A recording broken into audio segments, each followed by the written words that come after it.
পাবদা মাছের সর্ষা দিয়া তারপরে দিয়া নারকেল দিয়া করো।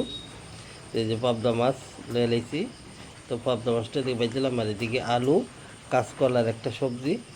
তো এইটা হয়ে গেছে, এটা দেখাইছি না আপনাদের।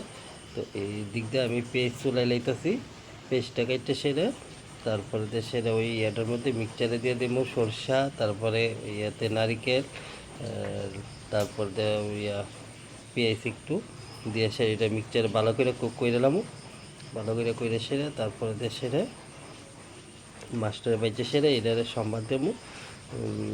ইয়ে করে সর্ষে পাবদা মাছ যে রেসিপিটা, তো সর্ষে পাবদা মাছ রেসিপি করুন।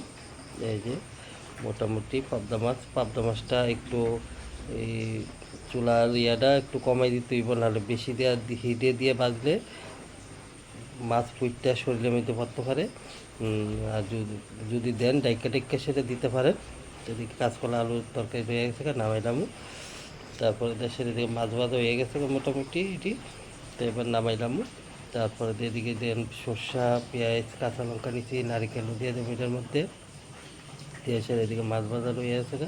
আর পাবদা মাছ সবসময় কম একটু হালকা বাজলেই চলে, কারণ বেশি বাজলে মাছের স্বাদ জায়গা। তো এই তার লেগে এদিকটা হয়ে গেছে মাছ ভাজা। তারপর এদিকে শুকনো লঙ্কা কালি জিরা ফোড়ন দিয়ে সেটা আমি এটারে সম্বাদ জ্বালাইতেছি, বাস হয়ে গেছে। এবার ওই মশলাটা দিয়ে দেবো, সর্ষা পেস্টটা দিয়ে সেরে একটু হলুদ একটু লঙ্কার পাউডার দেবো আর কাঁচা লঙ্কা দিয়ে দেবো, বাস। এই খাইতে একটু টেস্টটা একটু বাড়ে আর কি।